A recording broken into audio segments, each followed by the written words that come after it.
ಮೊನ್ನೆ ತಾನೇ ಹೈಕೋರ್ಟ್ನಿಂದ ಜಾಮೀನು ಮಂಜೂರಾಗಿತ್ತು ರೇಣುಕಾಸ್ವಾಮಿ ಕೊಲೆ ಪ್ರಕರಣದ 7 ಮಂದಿ ಆರೋಪಿಗಳಿಗೆ. ಅದರಲ್ಲಿ ಆಲ್ರೆಡಿ ಮೆಡಿಕಲ್ ಬೇಲ್ ಮೇಲೆ ದರ್ಶನ್ ಚಿಕಿತ್ಸೆಯನ್ನ ಪಡ್ಕೊಳ್ತಾ ಇದ್ರು. ಈಗ ಪೂರ್ಣಾವಧಿ ಬೇಲ್ ಅವರಿಗೆ ಮಂಜೂರಾಗಿದೆ. ಇನ್ನುಳಿದಂತೆ 6 ಆರೋಪಿಗಳು ವಿವಿಧ ಜೈಲಲ್ಲಿ ಇದ್ದಾರೆ. ಪವಿತ್ರಾ ಗೌಡ ಸೇರಿದಂತೆ ಇತರೆ ಆರೋಪಿಗಳಿಗೆ ಜಾಮೀನು ಮಂಜೂರಾಗಿತ್ತಲ್ಲ, ಅವರೆಲ್ಲ ನಾಳೆ ಜೈಲಿಂದ ಬಿಡುಗಡೆ ಆಗ್ತಾ ಇದ್ದಾರೆ. 6 ತಿಂಗಳ ಬಳಿಕ ನಾಳೆ ಪವಿತ್ರಾ ಗೌಡ ರಿಲೀಸ್ ಆಗ್ತಾ ಇದ್ದಾರೆ. ಇನ್ನು ಆರೋಪಿ ದರ್ಶನ್ಗೂ ಕೂಡ ಬೇಲ್ ಭಾಗ್ಯ ಸಿಕ್ಕಿದೆ. ಪೂರ್ಣಾವಧಿಯ ಬೇಲ್ ಭಾಗ್ಯ ಸಿಕ್ಕಿದೆ. ಸದ್ಯಕ್ಕೆ ಬೆನ್ನೋವಿಗೆ ಬಿಜಿಎಸ್ ಆಸ್ಪತ್ರೆಯಲ್ಲಿ ಚಿಕಿತ್ಸೆಯನ್ನ ಪಡ್ಕೊಳ್ತಾ ಇದ್ದಾರೆ. ಇಷ್ಟು ದಿನ ಆಪರೇಷನ್ ಮಾಡಿಸ್ಕೊಳ್ತೀನಿ ಅಂತ ಹೇಳಿ ಕಳ್ಳಾಟವನ್ನ ಆಡ್ತಾ ಇದ್ರು. ಇದೀಗ ಪೂರ್ಣಾವಧಿ ಬೇಲ್ ಸಿಕ್ಕಿರೋದ್ರಿಂದ ಆಪರೇಷನ್ ಮಾಡಿಸೋದು ಡೌಟ್ ಅಂತ ಹೇಳಲಾಗ್ತಾ ಇದೆ. ಕೇವಲ ಚಿಕಿತ್ಸೆಯನ್ನ ಕೊಟ್ಟು ನನ್ನನ್ನ ಡಿಸ್ಚಾರ್ಜ್ ಮಾಡಿ ಅಂತ ವೈದ್ಯರ ಬಳಿಯಲ್ಲಿ ದರ್ಶನ್ ಕೇಳ್ಕೊಂಡಿದ್ದಾರಂತೆ. ಅದರಂತೆ ಫಿಸಿಯೋಥೆರಪಿ ಮಾಡ್ತಾ ಇದ್ದಾರೆ ಡಾಕ್ಟರ್ಸ್. ಇನ್ನು ದರ್ಶನ್ ಮನವಿಗೆ ಡಾಕ್ಟರ್ಸ್ ಒಪ್ಕೊಂಡಿದ್ದಾರಂತೆ. ಶೀಘ್ರವೇ ಡಿಸ್ಚಾರ್ಜ್ ಮಾಡುವಂತೆನೂ ಕೂಡ ದರ್ಶನ್ ಮನವಿಯನ್ನ ಮಾಡಿಕೊಂಡಿದ್ದಾರಂತೆ.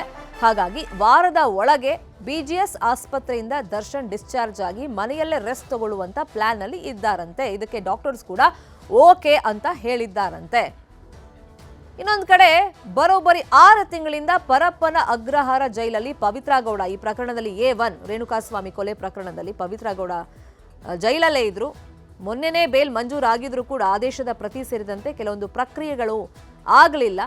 ಶನಿವಾರ ಭಾನುವಾರ ರಜೆ ಇದ್ದ ಕಾರಣ. ಹಾಗಾಗಿ ನಾಳೆ ಆ ಪ್ರಕ್ರಿಯೆ ಎಲ್ಲ ಪೂರ್ಣಗೊಂಡ ಮೇಲೆ ಜೈಲಿಂದ ರಿಲೀಸ್ ಮಾಡಲಾಗುತ್ತೆ. ಇನ್ನುಳಿದಂತೆ ಬೇರೆ ಬೇರೆ ಆರೋಪಿಗಳು ಬೇರೆ ಬೇರೆ ಜೈಲಲ್ಲಿದ್ದಾರೆ. ಅವರೆಲ್ಲ ರಿಲೀಸ್ ಆಗ್ತಾರೆ ನಾಳೆ.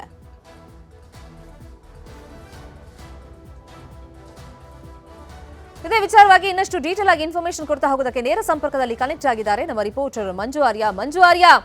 ಮೊನ್ನೆನೆ ಬೇಲ್ ಸಿಕ್ಕಿದ್ರೂ ಕೂಡ ಬಿಡುಗಡೆ ಭಾಗ್ಯ ಯಾಕಿಲ್ಲ ಅಂತಂದ್ರೆ ಮಧ್ಯದಲ್ಲಿ ರಜೆ ಬಂತು, ಜೊತೆಗೆ ಒಂದಿಷ್ಟು ಪ್ರಕ್ರಿಯೆಗಳನ್ನ ಪೂರ್ಣಗೊಳಿಸೋದಕ್ಕೆ ಸಮಯಾವಕಾಶ ಆಗಲಿಲ್ಲ.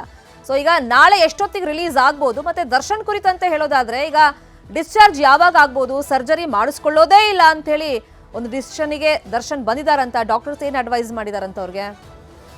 ಶರ್ಮಿತಾ, ರೇಣುಕಾಸ್ವಾಮಿ ಕೊಲೆ ಪ್ರಕರಣದಲ್ಲಿ ಈಗಾಗಲೇ 7 ಜನ ಆರೋಪಿಗಳಿಗೆ ಜಾಮೀನನ್ನು ಹೈಕೋರ್ಟ್ ಕೊಟ್ಟಿರುವಂಥದ್ದು. ಅದರಲ್ಲಿ ನಟ ದರ್ಶನ್ ಮಾತ್ರ ಬಿಜಿಎಸ್ ಆಸ್ಪತ್ರೆಯಲ್ಲಿ ಟ್ರೀಟ್ಮೆಂಟನ್ನು ಪಡ್ಕೊಳ್ತಾ ಇದ್ರು. ಉಳಿದಂತೆ 6 ಜನ ಆರೋಪಿಗಳು ನಿನ್ನೆನೇ ಒಂದು ಜಾಮೀನು ಸಿಕ್ಕಿದ್ರು ಕೂಡ ಅಷ್ಟೇ ಬಿಡುಗಡೆ ಭಾಗ್ಯ ಆಗಿರಲಿಲ್ಲ. ಕಾರಣ ಏನು ಅಂತಂದರೆ ಆರ್ಡರ್ನ ಪ್ರತಿ ಸಿಗುವಂಥದ್ದು ತಡ ಆಗಿದ್ದಂಥ ಕಾರಣಕ್ಕೋಸ್ಕರ ಮತ್ತು ಜಾಮೀನಿನ ಪ್ರಕ್ರಿಯೆಗಳನ್ನು ಪೂರೈಸುವಂಥದ್ದು ಒಂಚೂರು ತಡ ಆಗಿದ್ದಂಥ ಕಾರಣಕ್ಕೋಸ್ಕರ ನಿನ್ನೆ ರಿಲೀಸ್ ಆಗೋಕ್ಕಾಗಿರಲಿಲ್ಲ. ಬದಲಾಗಿ ಕೋರ್ಟ್ ನಿನ್ನೆ ಮತ್ತು ಇವತ್ತು ರಜೆ ಇರುವಂಥ ಕಾರಣಕ್ಕೋಸ್ಕರ ಸೋಮವಾರದಂದು ಬಿಡುಗಡೆ ಮಾಡ್ತೀವಿ ಅನ್ನುವಂಥದ್ದನ್ನು ಕೂಡ ಈಗಾಗಲೇ ವಕೀಲರು ಕೂಡ ಹೇಳಿದ್ದಾರೆ. ಇಲ್ಲಿ ಪ್ರಮುಖವಾಗಿ ಪವಿತ್ರಾ ಗೌಡ ಸದ್ಯಕ್ಕೆ ಪರಪ್ಪನ ಅಗ್ರಹಾರ ಜೈಲಲ್ಲಿದ್ದಾರೆ. ಯಾಕಂದರೆ ಜಾಮೀನಿನ ವಿಚಾರ ತಿಳಿದಂಥ ತಕ್ಷಣವೇ ಪವಿತ್ರಾ ಗೌಡ ಕೂಡ ಅಷ್ಟೇ ಕಣ್ಣೀರು ಹಾಕಿರುವಂಥದ್ದು. ಯಾವಾಗ ಸೋಮವಾರ ಆಗುತ್ತೆ ಅಂತ ಹೇಳ್ಬಿಟ್ಟು ಅವರು ಪರಪ್ಪನ ಅಗ್ರಹಾರದಲ್ಲಿ ಕೂಡ ಕಾಯ್ತಾ ಇದ್ದಾರೆ. ಯಾಕಂದರೆ ನಿನ್ನೆಯೂ ಕೂಡ ಅಷ್ಟೇ ವಕೀಲರ ಜೊತೆ ಅವರು ಚರ್ಚೆಯನ್ನು ಕೂಡ ಮಾಡಿದ್ದಾರೆ. ಇನ್ನು ಯಾವಾಗ ನಾನು ಬಿಡುಗಡೆ ಆಗ್ತೀನಿ ಏನು ಅನ್ನೋದ್ರ ಬಗ್ಗೆ ಕೂಡ ಚರ್ಚೆ ಮಾಡಿದರೆ ಈ ಒಂದು ಸಂದರ್ಭದಲ್ಲಿ ಸೋಮವಾರ ಫಸ್ಟ್ ಅವರಲ್ಲೇ ನಾವು ಬಿಡುಗಡೆ ಮಾಡಿಸ್ತೀವಿ ಅನ್ನೋಂಥ ಒಂದು ವಿಚಾರವನ್ನು ಕೂಡ ಅಷ್ಟೇ ಈಗಾಗಲೇ ಪವಿತ್ರಾ ಗೌಡ ಪರ ವಕೀಲರು ಕೂಡ ಹೇಳಿದ್ದಾರೆ. ಮತ್ತೊಂದು ಕಡೆ ಬಿಜಿಎಸ್ ಆಸ್ಪತ್ರೆಯಲ್ಲಿ ನಟ ದರ್ಶನ್ ಕಳೆದ 45 ದಿನಗಳಿಂದಲೂ ಕೂಡ ಅಷ್ಟೇ ಟ್ರೀಟ್ಮೆಂಟ್ ಅನ್ನು ತೆಗೆದುಕೊಳ್ತಿದ್ದಾರೆ. ಆದರೆ ಸರ್ಜರಿ ಬೇಡ ಅನ್ನುವಂಥ ಒಂದು ತೀರ್ಮಾನಕ್ಕೂ ಕೂಡ ನಟ ದರ್ಶನ್ ಮತ್ತು ಕುಟುಂಬಸ್ಥರು ಬಂದಿರುವಂಥದ್ದು. ಕಾರಣ ಏನು ಅಂತಂದ್ರೆ ಫಿಸಿಯೋ ಮೂಲಕವಾಗಿಯೇ ರೆಸ್ಟ್ ಮಾಡುವಂಥ ಮುಖಾಂತರವಾಗಿ ಬೆನ್ನು ನೋವನ್ನು ಕಡಿಮೆ ಮಾಡಿಸೋಣ ಅನ್ನುವಂಥ ಒಂದು ನಿರ್ಧಾರಕ್ಕೂ ಕೂಡ ಬಂದಿದ್ದಾರೆ. ಯಾಕಂದ್ರೆ ಇದೇ ಒಂದು ಕಾರಣಕ್ಕೋಸ್ಕರನೇ ಸರ್ಜರಿಯನ್ನು ಮಾಡಿಸ್ಕೊಳ್ಳೋದಕ್ಕೆ ಮುಂದಾಗಿರಲಿಲ್ಲ. ಮಧ್ಯಂತರ ಜಾಮೀನು 6 ವಾರಗಳಿದ್ರೂ ಕೂಡ ಅಷ್ಟೇ ಸರ್ಜರಿಯನ್ನು ಮಾಡಿಸ್ಕೊಂಡ್ಲ ಫಿಸಿಯೋ ಮೂಲಕನೇ ಅವ್ರ ನೋವನ್ನು ಕಡಿಮೆ ಮಾಡುವಂಥ ಒಂದು ಕೆಲಸವನ್ನು ಮಾಡ್ತಿದ್ರು. ಈಗ ರೆಗ್ಯುಲರ್ ಬೇಲ್ ಸಿಕ್ಕಿರೋಂಥ ಒಂದು ಕಾರಣಕ್ಕೋಸ್ಕರ ಸದ್ಯಕ್ಕೆ ಸರ್ಜರಿ ಬೇಡ ಅನ್ನುವಂಥ ನಿರ್ಧಾರಕ್ಕೆ ಕುಟುಂಬಸ್ಥರು ಬಂದಿದ್ದಾರೆ. ಮತ್ತೊಂದು ಕಡೆ ದರ್ಶನ್ ಕೂಡ ಬಂದಿದ್ದಾರೆ. ಕಾರಣ ಏನು ಅಂತಂದ್ರೆ ಸರ್ಜರಿ ಮಾಡಿಸ್ಕೊಂಡು ನಾಳಿದ್ದೀನಿ ಏನಾದರೂ ಸೈಡ್ ಎಫೆಕ್ಟ್ಸ್ ಆಗುವಂಥದ್ದು ಏನಾದರೂ ಆಯಿತು ಅಂತಂದ್ರೆ ಕೆರಿಯರ್ಗೆ ದೊಡ್ಡ ಮಟ್ಟದ ಹೊಡೆತ ಬೀಳುತ್ತೆ ಅನ್ನೋಂಥ ಒಂದು ಕಾರಣಕ್ಕೋಸ್ಕರ ಸದ್ಯಕ್ಕೆ ಸರ್ಜರಿ ಬೇಡ ಅನ್ನುವಂಥ ಒಂದು ನಿರ್ಧಾರಕ್ಕೆ ಕುಟುಂಬಸ್ಥರು ಮತ್ತು ದರ್ಶನ್ ಬಂದಿದ್ದಾರೆ. ಬಹುತೇಕ ಈಗಿರುವಂಥ ಮಾಹಿತಿಯ ಪ್ರಕಾರವಾಗಿ ನಾಳೆ ಅಥವಾ ನಾಳಿದ್ರೊಳಗಾಗಿ ನಟ ದರ್ಶನ್ ಬಿಜಿಎಸ್ ಆಸ್ಪತ್ರೆಯಿಂದ ಡಿಸ್ಚಾರ್ಜ್ ಆಗಿ ಮನೆಯಲ್ಲೇ ರೆಸ್ಟ್ ಮಾಡೋದಕ್ಕೆ ಮುಂದಾಗ್ತಾರೆ ಅನ್ನೋಂಥದ್ರ ಬಗ್ಗೆ ಮಾಹಿತಿ ಸಿಕ್ಕಿದೆ. ಶರ್ಮಿತಾ, ಫೈನ್. ಇನ್ನೊಂದು ಕಡೆ ಈಗ ಒಂದಿಷ್ಟು ಸರ್ಟನ್ ಕಂಡೀಷನ್ಸ್ ಅನ್ನ ಹಾಕ್ಬಿಟ್ಟೆ ಕೋರ್ಟ್ ಈಗ ಷರತ್ತುಬದ್ಧ ಜಾಮೀನನ್ನ ಎಲ್ಲ ಆರೋಪಿಗಳಿಗೂ ಮಂಜೂರು ಮಾಡಿರೋದು.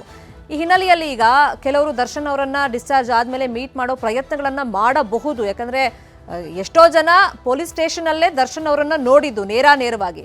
ಈ ನಿಟ್ಟಿನಲ್ಲಿ ಆ ಥರದ ಪ್ರಯತ್ನಗಳೇನಾದರೂ ಆದ್ರೆ ವಾಟ್ ನೆಕ್ಸ್ಟ್ ಮಂಜು? ಶ್ರೀಮತಿಯಲ್ಲಿ ನಟ ದರ್ಶನ್ಗೆ ಸಿಕ್ಕಿರುವಂಥದ್ದು ಯಾವುದೇ ಕಂಡೀಷನ್ ಬೇಲ್ ಇಲ್ಲ, ಬದಲಾಗಿ ರೆಗ್ಯುಲರ್ ಬೇಲ್ ಸಿಕ್ಕಿದೆ. ರೆಗ್ಯುಲರ್ ಬೇಲ್ನಲ್ಲಿರುವಂಥ ಒಂದಷ್ಟು ಕಂಡೀಷನ್ಸ್ ಏನು ಅಂತಂದರೆ ವ್ಯಾಪ್ತಿಯನ್ನು ಬಿಟ್ಟು ಹೋಗೋಗಿಲ್ಲ ಅನ್ನುವಂಥ ಒಂದು ಕಂಡೀಷನ್ ಕೂಡ ಹಾಕಿದ್ದಾರೆ. ಅದರ ಜೊತೆಗೆ ಸಾಕ್ಷಿಗಳನ್ನು ನಾಶ ಮಾಡಬಾರ್ದು, ಜೊತೆಗೆ ಯಾವುದೇ ಈ ಒಂದು ಪ್ರಕರಣಕ್ಕೆ ಸಂಬಂಧಪಟ್ಟಂಥ ಸಾಕ್ಷಿಗಳನ್ನು ಭೇಟಿಯಾಗುವಂಥದ್ದಾಗಿರ್ಬೋದು ಅಥವಾ ಅವ್ರ ಕುಟುಂಬಸ್ಥರನ್ನ ಭೇಟಿಯಾಗುವಂಥದ್ದಾಗಿರ್ಬೋದು, ಇದು ಯಾವುದು ಕೂಡ ಮಾಡಬಾರ್ದು ಅಂತ. ಅದು ಬಿಟ್ಟರೆ ಉಳಿದಂತೆ ಸ್ನೇಹಿತರಾಗಿರ್ಬೋದು ಅಥವಾ ನಟ ದರ್ಶನ್ ಕೂಡ ಅಷ್ಟೇ ಯಾವುದೇ ಪಾರ್ಟಿ ಆಗಿರ್ಬೋದು ಅಥವಾ ಯಾವುದೇ ಕಾರ್ಯಕ್ರಮದಲ್ಲಾಗಿರ್ಬೋದು ಎಲ್ಲಿಯೂ ಕೂಡ ಅಷ್ಟೇ ಭಾಗವಹಿಸ್ಬೋದು ಈಗ. ಯಾಕಂದರೆ ಇಲ್ಲಿ ಯಾವುದೇ ರಿಸ್ಟ್ರಿಕ್ಷನ್ಸ್ ಅನ್ನು ಕೊಟ್ಟಿಲ್ಲ, ಬದಲಾಗಿ ಪ್ರಕರಣಕ್ಕೆ ಸಂಬಂಧಪಟ್ಟಂತೆ ತನಿಖೆಯ ಭಾಗವಾಗಿ ಯಾವುದೂ ಕೂಡ ಅಷ್ಟೇ ಲೋಪಗಳಾಗದ ರೀತಿಯಲ್ಲಿ ಮತ್ತು ಸಾಕ್ಷಿಗಳನ್ನು ಬೆದರಿಸುವಂತ ನಿಟ್ಟಿನಲ್ಲಿ ಕೂಡ ಯಾವುದೂ ಕೂಡ ದರ್ಶನ್ ಮಾಡಬಾರ್ದು ಅಂತಿದೆ. ಅದು ಬಿಟ್ಟರೆ ನಟ ದರ್ಶನ್ ಎಲ್ಲಿ ಬೇಕಾದ್ರೂ ಓಡಾಡಬಹುದು, ಅಥವಾ ಹಿಂದೆಯೂ ಕೂಡ ಅಷ್ಟೇ ನಟ ದರ್ಶನ್ ಕೇವಲ ಟ್ರೀಟ್ಮೆಂಟ್ಗೆ ಅಂತ ಮಾತ್ರ ಮಧ್ಯಂತರ ಜಾಮೀನನ್ನು ಪಡ್ಕೊಂಡಿದ್ದು. ಈ ಒಂದು ಕಾರಣಕ್ಕೋಸ್ಕರ ಕೇವಲ ಮನೆಯಲ್ಲಿ 2 ದಿನ ಹೊರತಾಗಿರೋರ್ನ ಫ್ರೆಂಡ್ಸ್ನ ಆಪ್ತರನ್ನ ಮೀಟ್ ಮಾಡೋದು ಅದಕ್ಕೆ ಅವಕಾಶ ಇದೆ. ಬಟ್ ಈ ಕೇಸಲ್ಲೇ ಯಾರೆಲ್ಲ ಈಗ ಇನ್ವಾಲ್ವ್ ಆಗಿದ್ದಾರೆ ಅಂತ ಹೇಳಿ ಜಾಮೀನು ಸಿಕ್ಕಿದೆಯಲ್ಲ, ಅವ್ರು ಅಕಸ್ಮಾತ್ ಭೇಟಿ ಮಾಡೋ ಟ್ರೈ ಮಾಡಿದ್ರೆ, ಯಾಕಂದ್ರೆ ಪವಿತ್ರ ಗೌಡ ಕಣ್ಣೀರನ್ನು ಹಾಕ್ತಾ ಇದ್ರು ಜೈಲಲ್ಲಿ ಇರುವಾಗಲೇ ದರ್ಶನ್ ನನ್ನ ಮುಖ ನೋಡ್ತಿಲ್ಲ, ಮಾತಾಡಿಸ್ತಿಲ್ಲ ಅಂತ. ಈಗ ರಿಲೀಸ್ ಆದ್ಮೇಲೆ ಅವ್ರನ್ನ ಭೇಟಿ ಮಾಡೋ ಪ್ರಯತ್ನಗಳನ್ನು ಮಾಡಬಹುದೇನೋ, ಹಂಗೇನಾದ್ರೂ ಭೇಟಿ ಮಾಡಿದ್ರೆ ವಾಟ್ ನೆಕ್ಸ್ಟ್ ಕಾನೂನಲ್ಲಿ? ಶರ್ಮಿತೆಯಲ್ಲಿ ಆರೋಪಿಗಳು ಭೇಟಿಯಾಗೋದ್ರಿಂದ ಯಾವುದೇ ರೀತಿಯಂಥ ಸಂಕಷ್ಟ, ಯಾವುದೇ ರೀತಿಯಂಥ ತೊಂದರೆಗಳಿರಲ್ಲ. ಬದಲಾಗಿ ಸಾಕ್ಷಿಗಳು ಭೇಟಿಯಾದಂಥ ಸಂದರ್ಭದಲ್ಲಿ ಮಾತ್ರ ನಾಳೆ ದಿನ ಅದು ದೊಡ್ಡ ಮಟ್ಟದ ಹೊಡೆತ ಬೀಳುತ್ತೆ ಮತ್ತು ಬೇಲ್ ಕ್ಯಾನ್ಸಲೇಷನ್ಗೂ ಕೂಡ ಅಷ್ಟೇ ಸಾಧ್ಯತೆಗಳಿರುತ್ತೆ. ಆದರೆ ಇಲ್ಲಿ ಆರೋಪಿಗಳ ಮಧ್ಯೆ ಭೇಟಿಯಾಗುವಂಥದ್ದು, ಆರೋಪಿಗಳು ಮಾತನಾಡುವಂಥದ್ದು, ಇದು ಯಾವುದೂ ಕೂಡ ಅಷ್ಟೇ ಯಾವುದೇ ತೊಂದರೆ ಕೂಡ ಆಗೋದಿಲ್ಲ. ಯಾಕಂದ್ರೆ ಈ ಒಂದು ಪ್ರಕರಣದಲ್ಲಿ ನಟ ಚಿಕ್ಕಣ್ಣ ಆಗಿರ್ಬೋದು, ಇನ್ನಿತರ ಒಂದಷ್ಟು ಜನ ನಟರು ಕೂಡ ಅಷ್ಟೇ ಸಾಕ್ಷಿಗಳಾಗಿ ಮಾಡಿದರೆ, ಅವರೇನಾದರೂ ಭೇಟಿಯಾಗುವಂಥದ್ದು, ಅವರ ಜೊತೆ ಅವರು ಕೂಲಂಕುಷವಾಗಿ ಚರ್ಚೆ ಮಾಡುವಂಥದ್ದಾಗಿದ್ದರೆ ಅದು ನಾಳೆ ದಿನ ಪೊಲೀಸರು ಮತ್ತೆ ಹೈಕೋರ್ಟ್ನ ಗಮನಕ್ಕೆ ತಂದು ಕ್ಯಾನ್ಸಲೇಷನ್ಗೂ ಕೂಡ ಅಷ್ಟೇ ಒಂದು ಅರ್ಜಿಯನ್ನು ಹಾಕೊಳ್ಬಹುದು. ಯಾಕಂದ್ರೆ ಕೋರ್ಟ್ ಕೂಡ ಇನ್ನೇನು ಟ್ರಯಲ್ ಶುರುವಾಗುತ್ತೆ. ಟ್ರಯಲ್ ಶುರುವಾದಂಥ ಸಂದರ್ಭದಲ್ಲಿ ಏನೆಲ್ಲ ಸಾಕ್ಷಿಗಳಿದ್ರೆ ಎಲ್ಲರೂ ಕೂಡ ಅಷ್ಟೇ ಕೋರ್ಟ್ನ ಕಟ್ಟೆಯಲ್ಲಿ ನಿಂತ್ಕೊಂಡು ಸಾಕ್ಷಿಗಳನ್ನು ನುಡಿಬೇಕಾಗಿರುತ್ತೆ. ಈ ಒಂದು ಸಂದರ್ಭದಲ್ಲಿ ಆ ಸಾಕ್ಷಿ ನುಡಿಯೋರ್ಗೂ ಕೂಡ ಅಷ್ಟೇ ನಟ ದರ್ಶನ್ ಆಗಿರ್ಬೋದು ಅಥವಾ ಇನ್ನಿತರ ಯಾವುದೇ ಆರೋಪಿಗಳು ಕೂಡ ಅಷ್ಟೇ ಸಾಕ್ಷಿಗಳನ್ನು ನೇರ ಭೇಟಿ ಆಗುವಂಥದ್ದಾಗಿರ್ಬೋದು, ಅಥವಾ ರೇಣುಕಾಸ್ವಾಮಿ ಕುಟುಂಬಸ್ಥರನ್ನ ಭೇಟಿ ಆಗುವಂಥದ್ದಾಗಿರ್ಬೋದು, ಅಥವಾ ಈ ಒಂದು ಪ್ರಕರಣದಲ್ಲಿರುವಂತಹ ಒಂದು ಐ ವಿಟ್ನೆಸಸ್ನ ಭೇಟಿ ಆಗುವಂಥದ್ದು, ಇದು ಯಾವುದೂ ಕೂಡ ಅಷ್ಟೇ ಮಾಡಬಾರ್ದು. ಒಂದ್ ವೇಳೆ ಏನಾದರೂ ಏನಾದರೂ ಕೆಲಸಗಳನ್ನು ಮಾಡಲು ಮುಂದಾದಂತ ವೇಳೆಯಲ್ಲಿ ಪೊಲೀಸರು ಮತ್ತೆ ಹೈಕೋರ್ಟ್ನ ಗಮನಕ್ಕೆ ತಂದ್ಬಿಟ್ಟು ಜಾಮೀನನ್ನ ರದ್ದುಪಡಿಸುವಂತ ಒಂದು ಕೆಲಸಕ್ಕೂ ಕೂಡ ಅಷ್ಟೇ ಮುಂದಾಗ್ತಾರೆ. ಶರ್ಮಿತಾ, ಫೈನ್, ಥ್ಯಾಂಕ್ ಯು ಮಂಜು ಆರ್ಯ ತಮ್ಮೆಲ್ಲ ಇನ್ಫಾರ್ಮೇಶನ್ಗೆ.